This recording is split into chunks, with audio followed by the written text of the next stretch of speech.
Buenas, ¿cómo andan? Bueno, ayer trabajamos un ratito juntos. Muchos hicieron los mapas como volando por arriba de sus casas. Hoy es nuestra última clase de insectos del año. No sé si el año que viene vamos a seguir así, ni sé si vamos a estudiar insectos. Resulta que en el año 1700, es decir, en el siglo XVIII, nació un señor que se llamaba Linneo. Él era sueco. Y vieron que hay ciertas razas que tienen como pasión por el orden. Y la gran tarea de este hombre sueco fue clasificar el conocimiento de los seres vivos. ¿Qué quiere decir esto? Ordenarlos. Dijo, bueno, a ver, son todos seres vivos, pero tienen características que los hacen distintos. Es decir, un árbol no es lo mismo que un alga, que tampoco un cóndor, que tampoco una palmera. No, acá hay cosas bien distintas. Y lo primero que hizo fue poner como compartimentos en donde entraban algunas cosas y otras no. Es decir, los seres vivos se clasifican en 5 reinos. El reino animal, el reino vegetal, el reino monera, el reino fungi y alga. Bueno, uno más. Esos 5 reinos hacen que cuando cuando los científicos en aquel entonces descubrían algo, bueno, por lo menos estaba dentro de un reino. Si era una orquídea, bueno, iba al reino vegetal. Si era un escarabajo, iba al reino animal. Pero el reino animal se dividía a su vez en clases. Estaban los mamíferos, los insectos, las aves, los reptiles, como varias enormes categorías. Después de esa clase venían los órdenes.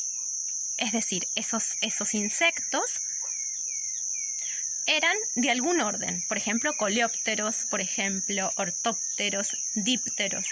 Algún orden dentro de ese inmenso mundo que son los insectos. Y después venía la familia. Y recién ahí tenía un nombre especial el bicho que habían descubierto. Lo mismo con toda la clasificación de los seres vivos. Primero el reino, después la clase, después el orden, después la familia y por último el nombre específico del bicho. Por ejemplo, si tomamos al lobo es un animal, está en el reino animal.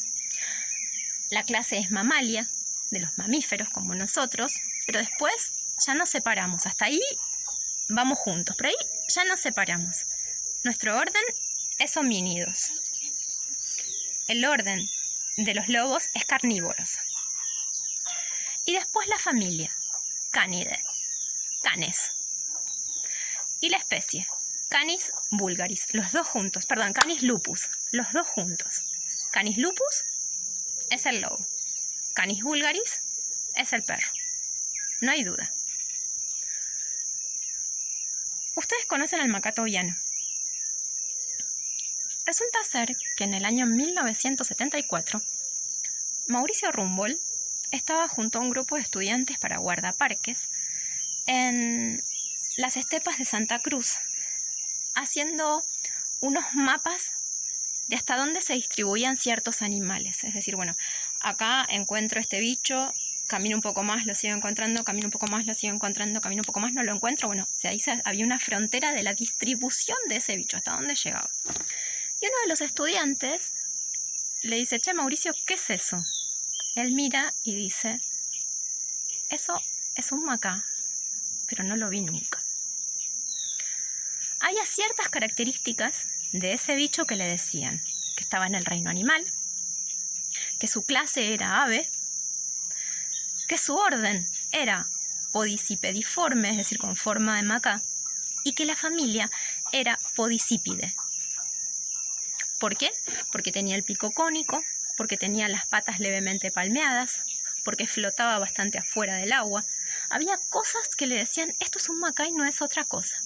Pero no lo había visto nunca. ¿Por qué no lo habían visto nunca el macaco tobiano? Porque su área de distribución era tan reducida, tan específica, específicamente en las lagunas de los Andes, de la parte alta de los Andes de Santa Cruz. Nada más que ahí, endémico se llama eso. Vive ahí y no en otro lugar.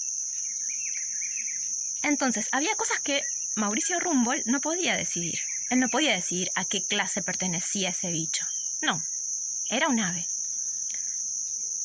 No podía decidir a qué orden pertenecía porque ese orden ya estaba descubierto. Era podicipediforme, con forma de maca, de pódiceps.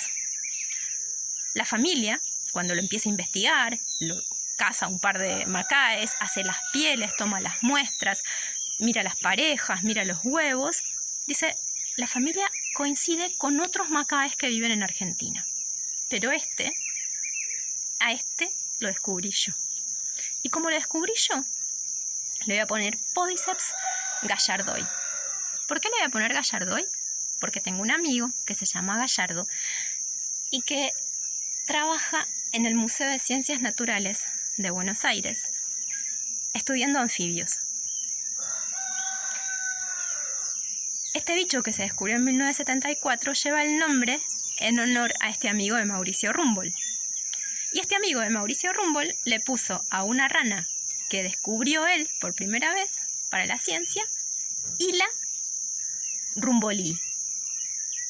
O sea, la rana de Mauricio. La rana de Rumbold.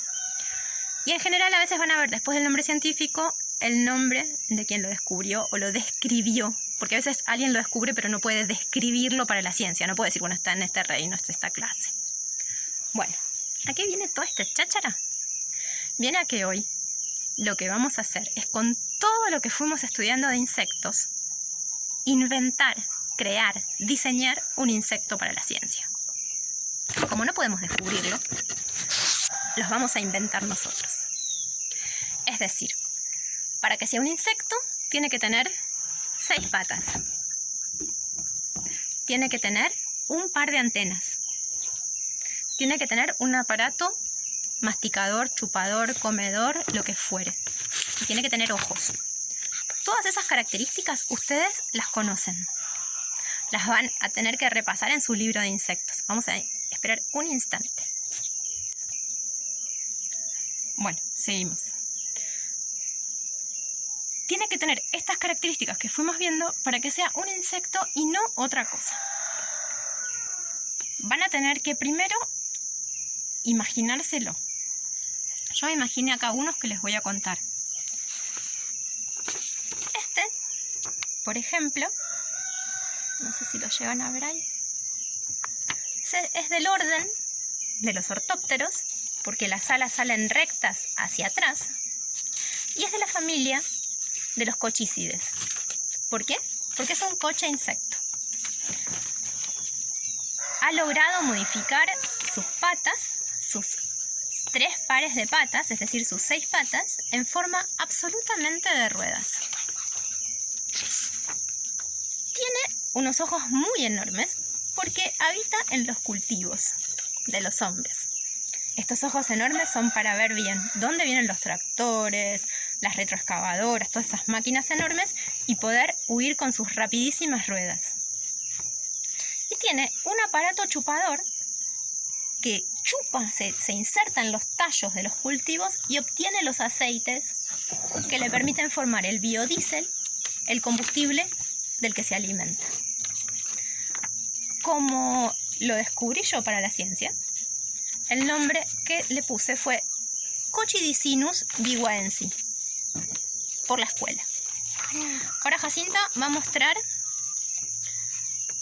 a esta que es una chinche, pero es una chinche hedionda. Es una chinche del incienso. El orden es Hemiptera. Y la familia es Pentatomide. ¿Por qué? ¿Se acuerdan que tenían las antenas divididas en 5 artejos? Y tienen un mandala. Su escudete es en forma de mandala. Y se llama Chinchurri mandalalí. Es decir, chincha del incienso o chincha del mandala. ¿Por qué del incienso también le dicen? Porque en esta cola que ven acá, en vez de emanar un olor asqueroso como hace la chinche hedionda, la chinche del mandala o la chinche del incienso deja escapar olor a incienso, semejante al incienso. Y se la suele ver en los lugares donde se practican yoga. Se alimenta de vegetales exclusivamente y es diurna. Está activa desde que sale el sol hasta que se pone. Esta es mi chinche del mandala o chinche del incienso. Y por último, tenemos acá, si Jacinta me ayuda, del orden de los coleópteros y la familia Helicoptere, porque es el único representante de esta familia, porque es coleóptero porque estas dos alas más grandes que ven acá son alas quitinizadas que resguardan las alas membranosas y se puede observar cuando se posan sobre las flores. Solo se posan sobre las flores. Están activos durante unas pocas horas de luz, desde que sale el sol hasta antes del mediodía, puesto que se alimentan exclusivamente de gotas de rocío. Bueno, y se llama Helicopterus porque, me olvidé de decirles, que sus alas vuelan, en forma de hélice, girando. Es un caso muy extraño, pero ustedes vieron que los insectos son muy extraños. Y el nombre que le puse, puesto que yo lo he descubierto para la ciencia, es Helicopterus quattrocinquensis, en honor al grupo 4 y 5, que hoy trabaja otra vez en insectos. Bueno, no hagas caras vos. ¿Cuál es la tarea de hoy? La tarea de hoy es imaginarse un insecto. Con todo lo que estuvimos estudiando sobre insectos, van a dibujar y a contarme qué insectos se imaginaron. Es decir, van a decidir a qué orden pertenece, si es coleóptero, si es del orden de los bichos palos, que era Phasmide, si es del orden de las mantis religiosas, que es Mantoidea, si es coleóptero, si es díptero, si es ortóptero. Bueno, todo eso que fuimos hablando de los órdenes. Ustedes me van a decir a qué orden pertenecen. Después la familia puede ser una familia conocida como la de la chinche, que es Pentatomide. O puede ser una familia inventada, como Cochicidae, la familia de los coches insectos. Después me van a contar cómo es su aparato masticador. Si chupa, si come, si mastica, qué come, cómo come, el hábito, digamos. Si es diurno, si es nocturno, pueden dibujar su ciclo vital, si pone huevos, cómo hace ese bicho para vivir. Eso tienen que contarme.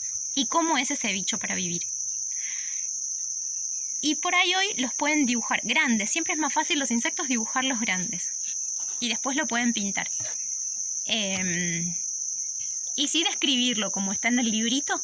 Decir, este bicho es mimético, es decir, que se esconde entre las plantas. O es sumamente audaz, puesto que tiene un veneno que mata a quien lo come. Entonces todos le tienen miedo. Ustedes se pueden imaginar lo que quieran. Porque como vieron, los insectos pueden hacer las cosas más inverosímiles que nos hayamos podido imaginar. Son como de ciencia ficción. Entonces, ahora a trabajar, a descubrir, diseñar, imaginar sus insectos, que yo los voy a estar esperando.